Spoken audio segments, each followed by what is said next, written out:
पन्नगे च सुरेन्द्रे च कौशिके पाद संस्पृशि निर्विशेष मनस्काय श्री वीरस्वामिने नमः। ठाणम आगम में कहा गया है, सत्य विहे विण ए पन्नत्ते तंजहा राण विण ए दंसन विण ए चरित्र विण ए मन विण ए वै विण ए काय विण ए लोगोवयार विण ए। विनय के 7 प्रकार हैं। विनय का महत्वपूर्ण स्थान है धर्म की साधना में। यहाँ तक कहा गया, एवं धम्मस्य विनयो मूलम, कि धर्म का मूल विनय है। जैसे वृक्ष में पत्ते हैं, फूल हैं, फल हैं, स्कंद है, पर मूल है। सबसे पहले मूल है तो आगे चीजें हैं। इसी प्रकार धर्म में भी विनय एक मूल के स्थान का तत्व है। जैसे मकान में नींव का महत्व है। नींव कितना बड़ा एक आधार, तो धर्म की साधना में भी विनय एक आधार बन जाता है।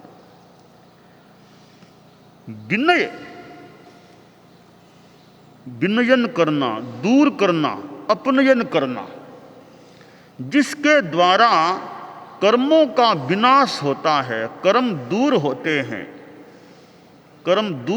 हैं, वह कार्य, वह प्रवृत्ति विनय हो जाती है। और विनय जिसमें अहंकार दूर रहे वो विनय है। अहंकार नेड़ा न आए, वह भी विनय है। 7 प्रकार बताए हैं।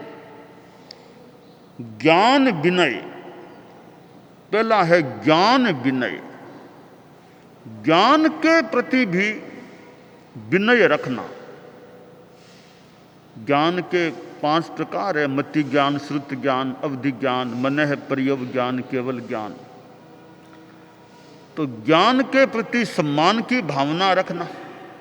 ज्ञान युक्त व्यक्ति के प्रति भी उसकी ज्ञान की दृष्टि से एक आदर, सम्मान, अनासाधना का भाव रखना, भी ज्ञानी व्यक्ति हैं। तो ज्ञान के प्रति बहुमान, भक्ति, सम्मान का भाव रखना, और ज्ञानी व्यक्ति के प्रति भी ज्ञान के संदर्भ में अनासाधना रखना। जो आदमी ज्ञान की अवज्ञा, अवहेलना करता है, किसी की ज्ञान प्राप्ति में बाधा डालता है, तो ज्ञानावरणीय कर्म का बंध हो सकता है। तो ज्ञानावरणीय कर्म से बचना है तो ज्ञान विनय रखें। ज्ञान विनय रखेंगे तो ज्ञानावरणीय कर्म के बंधन से काफी बचाव रह सकता है। ज्ञान या ज्ञानी की आसाधना नहीं करना। ज्ञान के प्रति सम्मान रखना, क्योंकि ज्ञान क्या है, वो यथार्थ है। यथार्थ, सम्यक ज्ञान यथार्थ है। तो ज्ञान के प्रति सम्मान का मतलब है यथार्थ बोध के प्रति एक सम्मान रखना। तो यह ज्ञान विनय जीवन में होता है तो ज्ञान के विकास का रास्ता खुल सकता है। ज्ञान विनय नहीं है तो ज्ञान में अवरोध, बाधा की स्थिति पैदा हो सकती है। तो ज्ञानी बनना है, ज्ञान का विकास करना है, करना भी चाहिए, तो हमें ज्ञान विनय की आराधना करनी चाहिए। दूसरा है दर्शन विनय। भक्ति रखना, अरहत आदि आदि, आचार्य आदि आदि हैं, उनकी आसाधना नहीं करना, किसी की भी आसाधना नहीं करना चाहिए। और शुश्रूषा की भावना, बड़े आए हैं उनका सम्मान करना, आसन देना आदि आदि। यूँ श्रद्धा बहुमान अनासाधना का भाव कि हमारे तीर्थंकर हुए हैं, हमारे आचार्य हुए हैं, गणधर हैं आदि आदि, इनके प्रति अनासाधना का भाव और उनकी सेवा शुश्रूषा जो हो सके वो करने का भाव रखना, ये श्रद्धा का भाव रखना, देव गुरु धर्म के प्रति श्रद्धा रखना। तो दर्शन विनय, ये श्रद्धा सम्मान शुश्रूषा के रूप में जो भावात्मकता होती है, तो दर्शन विनय और सम्यक दर्शन के प्रति निष्ठा। सम्यक दर्शन कि जो सही बात है, तमेव सत्यम निसंकम जम जिणे हिम पवेयम, वह या वही सत्य है, वह सत्य ही है, निसंक है, जो जिनेश्वरों ने जिन्होंने जाना है, प्रवेदित किया है। तो अरहत गुरु आदि के प्रति अनासाधना का भाव, बहुमान भक्ति का भाव रखना, मन में भक्ति का भाव रखना।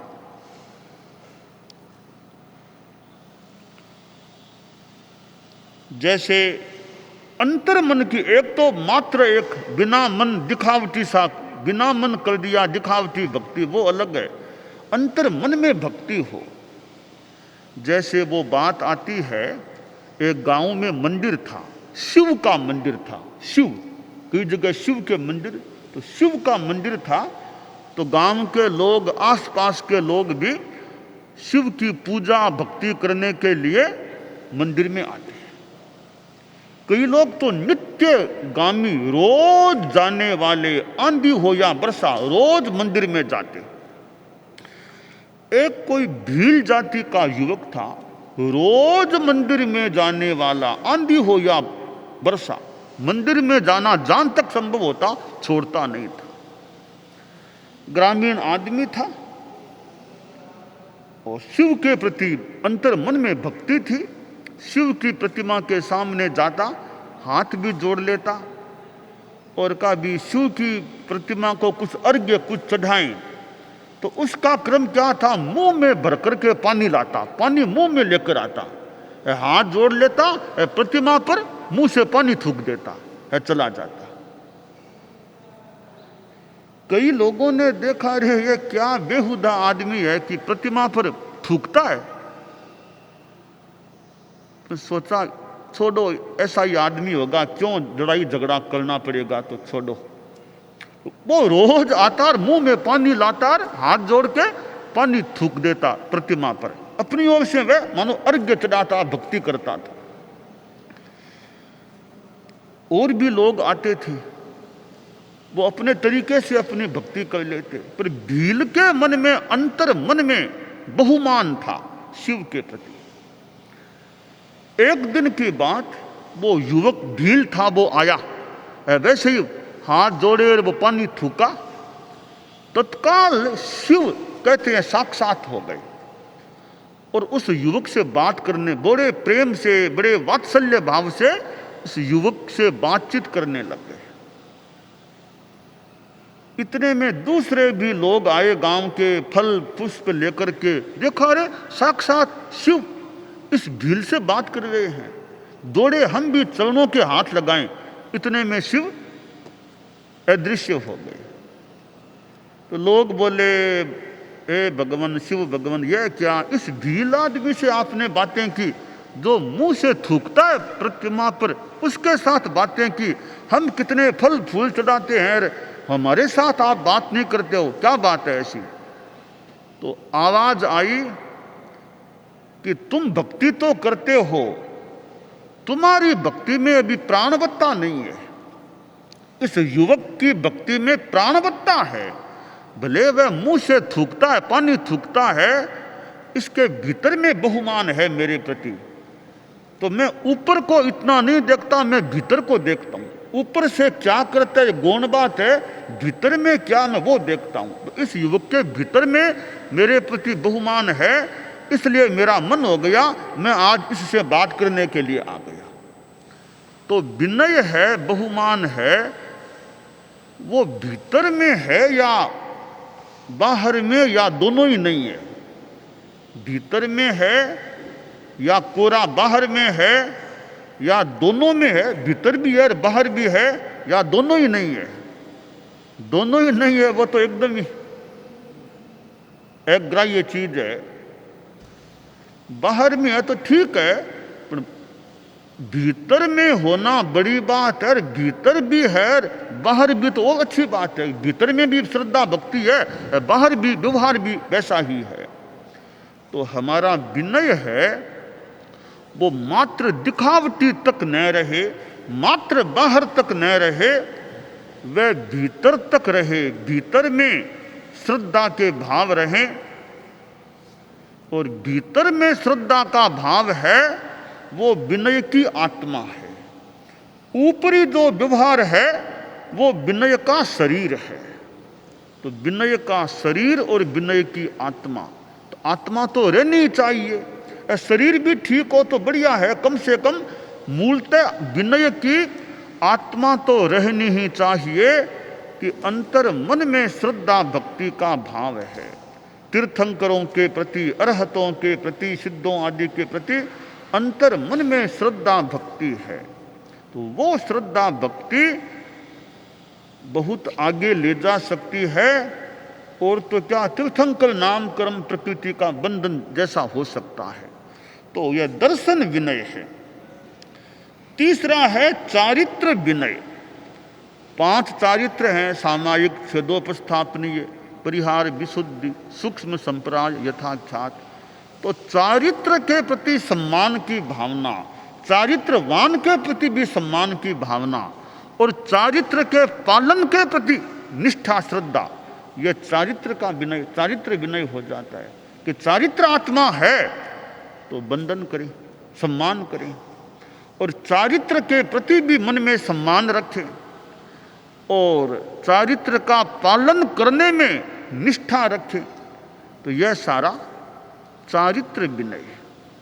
तो चारित्र अच्छा पालने के लिए चारित्र के प्रति मन में सम्मान का भाव होगा, चारित्रवान के प्रति भी सम्मान का भाव होगा। तो हमारा फिर आगे चारित्र के पालन में निष्ठा भी बढ़ जाएगी, तो चारित्र विनय अच्छा हो सकेगा। चौथा है मन विनय। मन विनय क्या है? अकुशल मन का निरोध और कुशल मन की प्रवृत्ति। अशुभ मन का निरोध करना, गलत चिंतन नहीं करना, खराब नहीं सोचना, किसी का अनिष्ट नहीं सोचना, और मंगल चिंतन करना, निर्वध्य अच्छा शुभ चिंतन करना, यह मन का विनय है। कि मन का सम्यक प्रयोग, क्योंकि विनय का अर्थ एक हुआ कि कर्मों को जो नष्ट करे। तो शुभ मन होगा तो कर्म कटेंगे, अशुभ मन नहीं आएगा तो कर्म बंधेंगे नहीं मन से। इसलिए अकुशल मन का निरोध करना, अकुशल मन की प्रवृत्ति नहीं करना, और कुशल मन को प्रवृत्त करना, यह मन विनय है। वचन विनय, अकुशल वचन का निरोध और कुशल वचन की प्रवृत्ति। अकुशल अशुभ वचन है वो काम में नहीं लेना, और जहां आवश्यकता है तो अच्छा वचन, निर्वध्य वचन, अहिंसक वचन बोलना, यह कुशल वचन का प्रयोग हो गया। जैसे हमारे साधु साधियां हैं, व्याख्यान देते हैं, शास्त्रों की बात सुनाते हैं, बहुत निर्वध्य भाषा बोलते हैं दूसरों के कल्याण के लिए, तो यह वचन विनय हो गया कि अकुशल नहीं बोलना, अकुशल बोलना। तो व्याख्यान के द्वारा कितना दूसरों पर उपकार, खुद का भी विकास हो सकता है। अगर व्याख्यान देंगे, मान लो पहले व्याख्यान की तैयारी भी करेंगे, तो खुद का ज्ञान भी थोड़ा और मजबूत हो सकेगा, नया ज्ञान भी हो सकेगा। दूसरों को कुछ बताएंगे, उनको भी ज्ञान मिलेगा, फिर वे धर्म के मार्ग पर आगे बढ़ेंगे, तो उन पर कितना उपकार हो गया। और दूसरों का भला मान लो न भी हो तो अच्छी तरह बोलेंगे तो खुद का भला तो मानो हो जाएगा।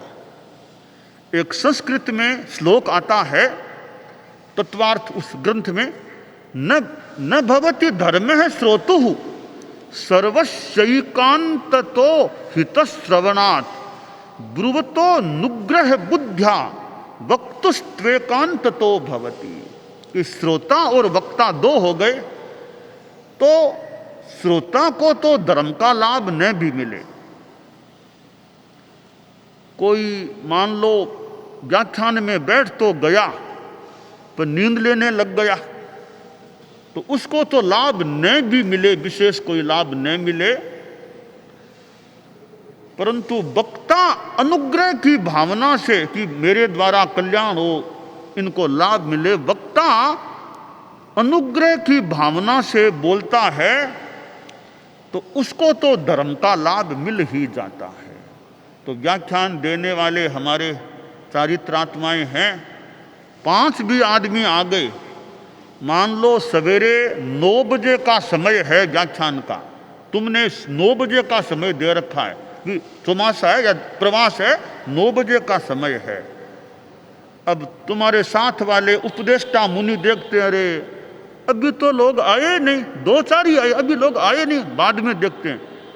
तो महाराज तो भी लोग आए नहीं, अभी क्या शुरू करें, 9 बज गए, 9:15 बज गए, महाराज तो आए नहीं, अभी तो लोग आए नहीं। लोग बाहर देखते हैं, अभी तो महाराज आए नहीं, अभी क्या जाएं। लोग महाराज को देखते हैं, महाराज लोगों को देखते हैं, लोग महाराज की प्रतीक्षा करते हैं, महाराज लोगों की प्रतीक्षा करते हैं। इन दोनों के कारण से व्याख्यान में विलंब हो जाता है। इसलिए व्याख्यान देने वाले को ज़्यादा लोगों को नहीं देखना, अपने व्याख्यान को ही ज़्यादा देखना चाहिए। लोग 5 आए, 4 आए, अपना बैठे शुरू किया, अपने तो स्वाध्याय हो जाएगा ना। लोग नहीं भी आएंगे, अपने तो स्वाध्याय हो ही जाएगा कि लोग खास नहीं है, तो गीत गाना शुरू कर दो, गीत गाओ, लोगों के कानों में दूर से आवाज पड़ेगी, लोग आने शुरू हो सकते हैं। दुकान को खोल दो तो ग्राहक अपने आप आने शुरू हो सकते, दुकान बंद रहेगी तो कैसे आएंगे ग्राहक।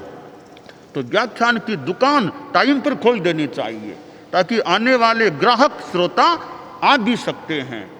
तो यह चिंता नहीं करनी चाहिए कि लोग कितने आए, 5 आए, 10 आए, चाहे 2 ही लोग आए हैं, टाइम दिया हुआ है, अपना लुंकार बिछाया और बैठे, व्याख्यान शुरू कर दिया, अपना स्वाध्याय हो सकेगा। आगम का गीतिकाओं का करते रहो, जो जो लोग आए उस हिसाब से बात को मोड़ देते रहो। तो इसलिए यह वचन विनय है कि वाणी का अच्छा प्रयोग करें, उपयोगी प्रयोग करें, कुशल प्रयोग करें, अकुशल प्रयोग न करें, यह वचन विनय हो जाता है। और काय विनय, अकुशल काय का निरोध और कुशल काय की प्रवृत्ति। अकुशल काय नहीं करना, किसी को मारना, थप्पड़ मारना, वो करना, जीव को मार दिया, अकुशल नहीं, कुशल काय, बड़े संतों को वंदना की, बड़े संतों की सेवा की, बड़ों की सेवा की, साधु लोग हैं, वृद्ध आदि को गोचरी लाकर आहार खिलाया, सेवा की, दवाई लाए, काम किया, यह कुशल काय का प्रयोग हो गया।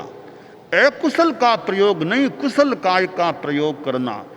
बड़े संत आदि आए, हाथ जोड़ लिए, वंदना कर ली, यह कुशल काय का, कुशल प्रयोग, कुशल काय की प्रवृत्ति हो गई। तो यह काय विनय हो जाता है। 7वां है लोकोपचार विनय, लोक व्यवहार के अनुसार विनय करना, लौकिक लोकोपचार, औपचारिक विनय करना। कैसे कि बड़े आए हैं, खड़े अभ्युत्थान करो, खड़े हो जाओ, हाथ जोड़ लो, ये लोकोपचार व्यावहारिक विनय का प्रयोग है। तो दिखने में जो विनय लगे, उपचार में दिखने में लगे, व्यावहारिक विनम्रता का प्रयोग है, वह लोकोपचार। संगगान हो रहा है, सीधे एकदम स्थिर खड़े हो गए, एक व्यावहारिक संग के प्रति, मानो एक संगगान के प्रति हमारा सम्मान हो रहा है। तो लोकोपचार, लोक में जो औपचारिक रूप में दिखाई देता है, ऐसा विनय करना। बड़े आए, उनका कंबल बिछा दिया, बाहर से गोचरी लेकर आए, मान लो वृद्ध संत हैं, गोचरी लेकर आए, बड़े भी हैं, उनके हाथ से झोली ले ली, एक विनय भी हो गया, उनको साता भी मिल सकेगी। तो यह है अनेक रूपों में लोकोपचार विनय। तो ये 7 प्रकार विनय के बताए हैं ठाणंग में। ज्ञान विनय, दर्शन विनय, चारित्र विनय, मन विनय, वचन विनय, काय विनय और 7वां लोकोपचार विनय।